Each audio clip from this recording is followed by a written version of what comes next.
It's dashed decent of you to come all this way to see an old friend. Not at all, Sir Jeremy. It's very kind of you to offer to press the button today. Where do we start, then? Well, right here with the button, normally. Capital. There, that's it. I bet our listeners are very excited to hear what you picked today. And where might they be? Is it safe to talk? Oh, quite safe, yes. They're all jolly good people. Well, all except that one, of course. Who is this blackguard? Well, it's... Oh, no time to go into that now. We've got the printout to look at. Good luck, old man. And let's see. Oh. Found something? Yes, forget luck. Skill is what's called for today. It's one of my favourite episodes from one of my very favourite shows. Here's Joe 90 with The Race. It hardly seems possible. Sir Jeremy Odge, thank you very much indeed. You would have succeeded without me. Well, that really is jolly sporting of you, old boy. I say, open this door at once. We're British.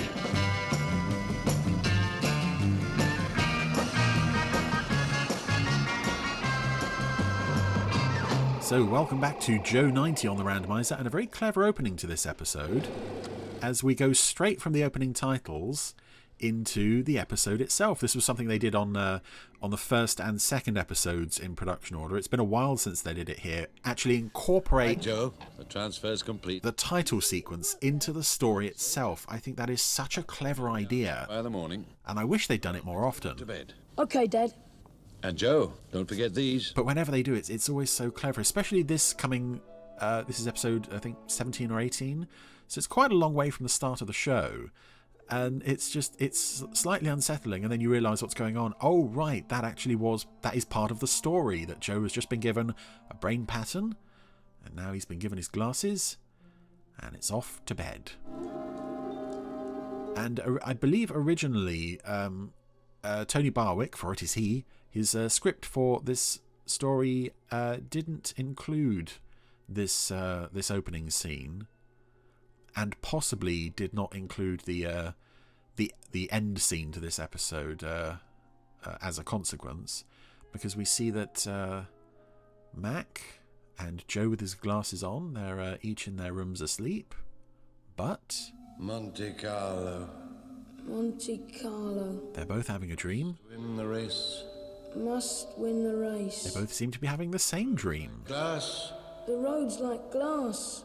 Look out! Look out! And that the roads like glass line does not appear in the dream itself, for this is a dream episode, but it almost need not be. I reckon World Intelligence London is obsolete. Because there's nothing in here that's especially outlandish as a story idea. And some of your men can be absorbed. Absorb! It's not like in Stingray where you'd have shrinking or underwater palaces and cavemen and such. More efficient? Weston, you've got a bad habit there, repeating everything I say. It's the sign of a sloppy mind. Sloppy mind? But instantly a lovely antagonistic relationship and rivalry established between Shane Weston here and...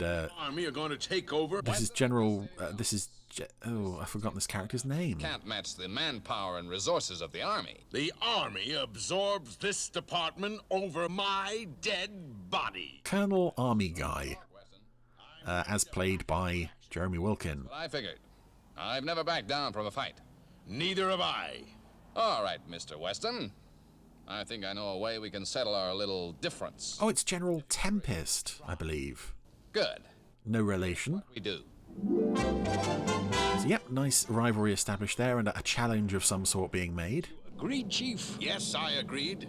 That General Tempest needs taking down a peg or two. But you don't seriously think the Army could take over WIN London? No, but the General does have a lot of influential friends. He could make trouble. And if we win, the General will forget this takeover idea? If we win? Where's your confidence, Sam? When we win? And something I love with this episode is the leader of each side is really dedicated and determined to be the victor, and everyone else really isn't bothered. Now, Clooney, for the purposes of this exercise, I'm promoting... General Tempest, he's got Captain Grey as Be quiet, Lieutenant. as Lieutenant Burns. Major? And here's Gary Files as Don't know what to say. Private, now Major Clooney. Major, you better go and get the U-87 ready. Yes, sir. Dismiss, Major. And Clooney is a very nice looking puppet. You don't immediately realise that you have seen him before in Captain Scarlet, even though you might not recognise him. He was one of the bank robbers in Heart of New York, but he's had a change of hair since then. He's got a new wig, and it suits him much better than the blonde hair he used to sport. We've got ourselves into a race with the army? That's it. London to Monte Carlo. Sounds like an extended paper chase to me. It'll be a test of initiative, Professor, as well as speed and endurance. It could be great fun, Mr. Weston. Fun, Joe. We should never have allowed ourselves to be talked into this. Sam, how can we lose with a team like ours? I also love that Joe is on board with the idea of the thing as well. Our team. Why, you and I, Professor. And our trump card. Last year's winner of the Monte Carlo Rally. Joe 90. Get it? That's nice. And this is a nice vehicle as well that the Jet Air car is going to be racing against, the U-87. If he loses, he'll sign a recommendation that military intelligence take over WIN London. Have we any idea what type of vehicle they'll be using? I don't know, but you can bet it'll be no match for ours. Hey, Major Clooney. It looks a lot like the explosives truck from Colonel McLean, except it's big enough to hold 3 people in the cab. Here we come. I'm really quite excited about it all. So am I, Dad. And it's a lovely idea for a story, and it's not the kind of thing that has come up before in the Super Mario Nation world. You would think that an idea of just a simple race is such a simple idea. Why did they never do something like this in Thunderbirds, for instance? When General Tempest is around... Yes, I have just remembered Moving You're Dead, but, you know, it's like the rules there were slightly different. Here it's like, you know, it's not a death race with blood and entrails being spewed all over the racetrack. It may have happened elsewhere, but I do think it's lovely the way it's executed here. And here we see General Tempest's superior is also completely uninterested by this vendetta he's got against Shane Weston. This is Sam Louver, World Intelligence. Louver, your boss hasn't thrown in the towel already, has he? I shouldn't think so, General. And another lovely set, this dilapidated old barn that this race is launching from.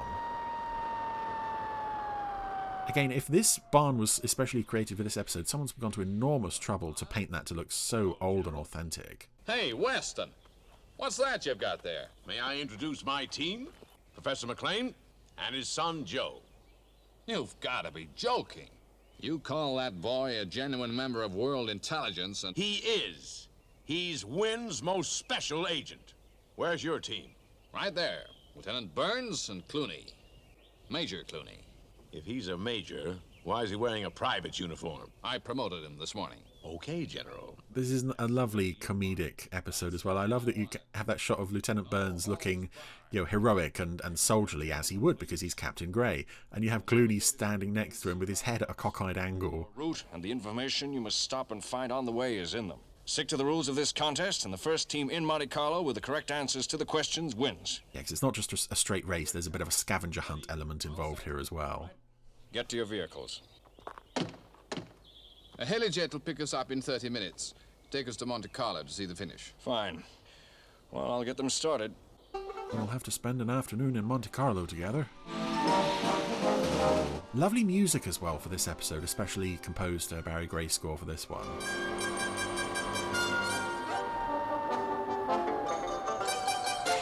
Again, I think it shows that I don't know whether, you know, to what extent they would have issued Barry Gray with the instruction, we need new music for this story, or if he would have been able to look at upcoming episodes and think, that would be a good one to do music for. That's it, Sam Louver has dropped the flag. And another lovely... The first shot of the race is of the 2 puppet-sized vehicle cabs trying to keep level with each other, and eventually the U-87 passes them. But that's 5 puppets on 2 different model sets having to be moved up and down. It's just, I can't even begin to work out how they did that. But it looks so impressive. Let me pass. Roadhog. I also love on some of these Joe 90 roads, and particularly you notice in HD that the roads only extend so far. There is clearly an end to the set. Not that you can like see the edge of the set, you can just see there's no more road. There's just a load of greenery ahead. So now the U-87 is stopping to find the first clue. Is this the bridge, Lieutenant? Yes, sir. We have to find the year it was built. Date'll probably be carved in the stonework somewhere. I love Keith Alexander's voice for this Lieutenant Burns character as well. He's like, oh, well, I don't know. It's sort of strained. Yes, General, sir. I don't know. It makes him feel a bit more real against the comedy antics of Clooney and Tempest to a lesser The extent. opposition, sir. Yeah, they may have taken the wrong road back there where I had the signpost switched. Oh, he's a bounder. Holds barred. Remember? He's a bounder and a cad. Yep, sent them on the wrong road. Who's navigating this trip? Oh, Joe's navigating. Yes, I've checked the map, and there's only one explanation. I'm He useless. switched round. That two-timing general? We'll lose too many miles if we have to go back. There's no need. We can turn off along here and pick up the coast road. What about the first question? The age of the bridge? That's the Alchester Bridge, built 1890. It's a well-known rally point. That's my boy. No, I'm not. I find that kind of disturbing, actually, when Shane and I think Sam Louver in another episode says, "That's my boy." It's like, we bought the deed to you, Joe. We now own you, body and soul. Well, 1890. Would you believe it? what kept you? I got to talking to this guy, a fisherman. He told me the date and all about the bridge. Very interesting. Clooney, this is supposed to be Oh, Clooney. social outing. Get in and drive. You're a lovely guest character. But again, this angle of finding out the date the bridge was built and such, it wouldn't necessarily fly today because you just look it up on your phone. Anyway, the jet air car has driven straight off the cliff because it has wings. It's driven straight off the edge of the cliff. One Weston, son of a gun. That heap of iron must be able to fly. What are we gonna do, sir? Well, as I told the opposition, no holds barred. Arm the The missile. airport. Monte Carlo, here we come. So this is presumably the race is starting in England, ending in Monte Carlo. Yeah, how did that? Nobody seems to have planned. Well, no, the U-87 crew certainly don't seem to have planned for the fact that they would have needed to cross the channel at some point. But of course, our heroes prepared for it. Meanwhile, the U-87 arrives at, I believe, the same model set from Colonel McLean, and we can see a couple of recognisable Captain Scarlet planes in the background there. I think that's is it AV-21? Is that the plane from Splashdown? You see a few times in this show. I'm enjoying this. I'm enjoying the heck out of this. Now we are in France, apparently. Well, we seem to have got a good lead. We'll take a 10-minute break and change drivers. I checked on the What could go wrong? tide at Calais as we came through. We'll find the answer to the next question at the old ruin abbey at Fonte. Oh, here they come. Where in tarnation did they come from? Wow. If you're gonna stop and have a break. Nice to see us. You see their faces? That twisting, scheming... Steady, Mr. Weston. No holds barred, remember? Again, not only is Clooney a really nice character in the idea of the character and the look of the character, the voice is brilliant as well from Gary Files there. The yokel soldier, what is he even doing in the army? In that cheating, General? Calling up the Army weather station? Son, you're a major now. How do you ever expect to make General thinking things like that? I see that, sir. Oh, Do you suppose I ever will make General? General? Clooney, when we win this race, you'll stay major for about 2 minutes.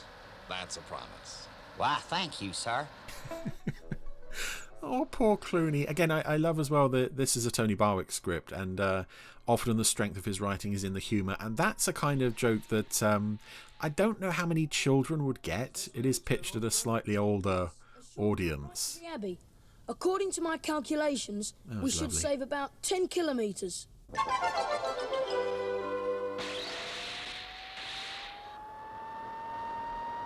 Jet air car is now leaving the ruined abbey, having presumably found the clue. Fonte Abbey, yes. The U-87 is just arriving. Okay, let's go find the clue. All right, Clooney, move. A very nice trio of guest characters here. Again, when guest characters work on these shows, it's such a shame that you know you're only going to see them for one episode. Kinda spooky in here, General. All right, Clooney. The clue's supposed to be in a niche below the cross of St. David. Here they are in the ruined abbey, Tempest and Clooney, and I believe this set appeared in another episode. I want to say either The Unorthodox Shepherd or More Haste, Less Speed. You mean put my head in? Because there's a little niche where the clue is hidden. Or was hidden, I should say, because Shane Weston has got to it already. What have you found, sir? I'm sure that's visible in another episode. Another cellar or basement or something. Fine. What does it say, General? Sorry to disappoint you, General. Keep looking. Weston. It says you're an imbecile, Clooney. Yes, sir. Gorgeous puppetry on Clooney saluting there. The mountain soon. That's got to be someone working the hand there. With you driving now, Joe 90, we're gonna make it. Are you insinuating? No. Have a cigar, Professor. Nothing like a premature victory. We wasted an hour at those ruins. Just wait till I see Weston putting the clue halfway up a 20-foot wall. They must have a good lead, sir. I think they may find they get delayed. Oh, who's going to delay them? Why, it's none other than Captain Magenta. Have our orders. They wouldn't come from a General Tempest by any chance? I'm sorry, that is classified information. Voiced by Rupert Davies. You are not carrying explosives? As a French police officer, I've always wondered if that little bit of casting was in some way reflective of his role as Maigret. Talking of the General, here he comes now.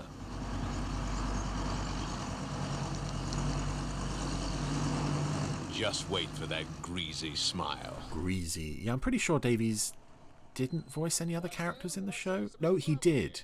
He did. No. Call your goons off, Tempest. I don't quite follow. But not many.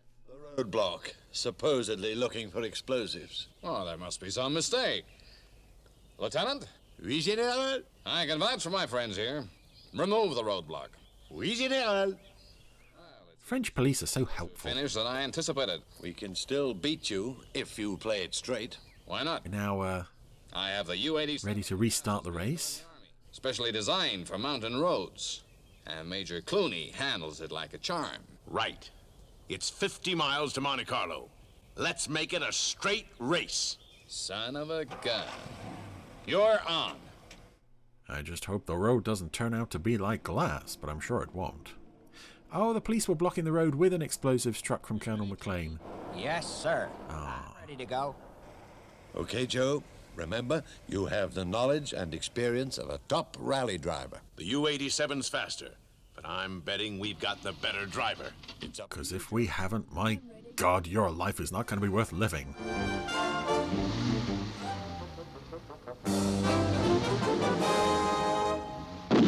That's it. Magenta's fired his gun into the air, no doubt shot down a passing helicopter or something. And again, we get this lovely image of the two puppet vehicle cabs. Yes, sir. Trying to pass each other. The U-87's already taken the lead. Come on, Joe. Don't let him get away from you. If I can slipstream him all the way, we've got a chance. That doesn't sound likely to succeed, but you're the one with the brain pattern. Oh, stock footage. Lovely stock footage. I wonder where this has come from.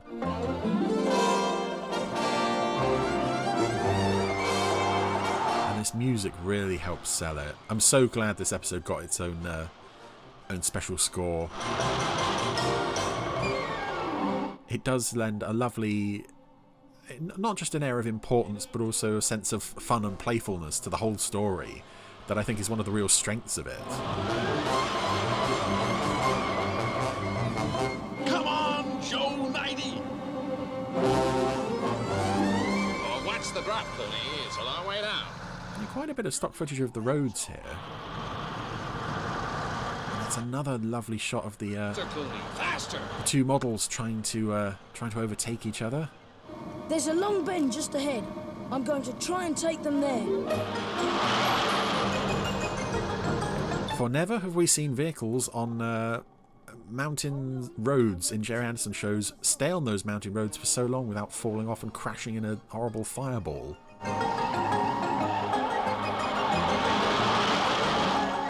Lovely model sets here as well, though.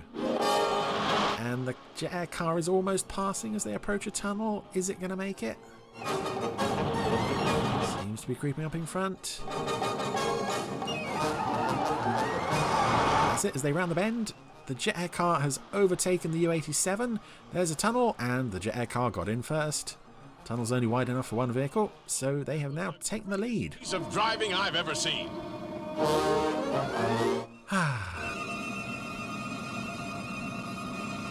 I do have to wonder, though, Hit it, Joe. We're gonna win. why this episode needed to be a dream episode, beyond the somewhat unlikely scenario that the army would have absorbed WIN at any point. Or at least WIN London only seemed to be the threat. While I make it world intelligence are the winners by about 8 feet. There's no reason for this to be a dream. Why is the dream template here? Although, as we later discover, it's going to set up material for another story. Weston. And there was Monte Carlo as represented by stock footage from Thunderbirds. I believe the man from MI5. Like that, General? Thanks, Joe. You were just great. Yay. Can I have some more ice cream, please, Mr. Weston? Of course you can. Garçon? I've been thinking, General. All right, Clooney. Hit me. Oh. Monte Carlo's a great place. Yeah, we're all having a nice dinner together. No hard feelings. Man, we'll soon be needing a new CNC. General Carter is retiring. And Mediterranean HQ is in Monte Carlo. Clooney, you're not quite so dumb as you make out. Why, General, us mountain boys was always noted for our intelligence. How's the ice cream, Joe? Fine, Major Clooney. Just fine. That's it. It was all a dream. And then everyone started to laugh. Didn't need to be, but hey-ho. We just laughed and laughed, Dad. Yes, the tears were running down your cheeks, weren't they? That's right, Dad. Joe, you know what this means? Not exactly. Well, last night, when I gave you my brain pattern, we both had a dream. And the dream you had was exactly the same in every detail as mine. Well, it's a lovely idea. It means that the big rat can not only transfer the knowledge and experience of one brain to another, but also the patterns of the subconscious.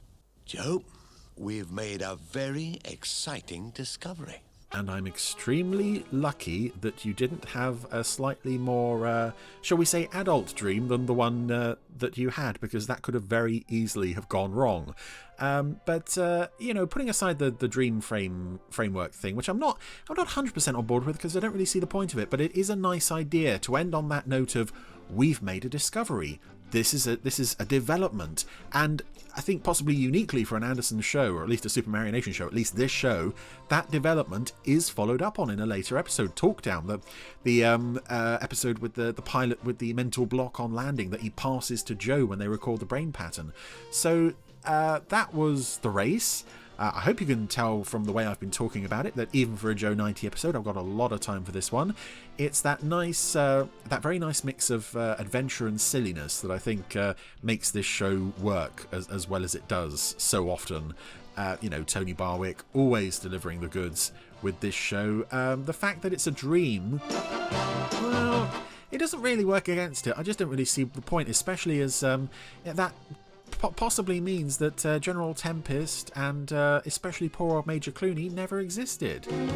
Well now, sir, I say, sir, that's not good that Major Clooney did not exist. Because I like him an awful lot. I like Clooney, I like all these characters, I love this show, and I love this particular episode.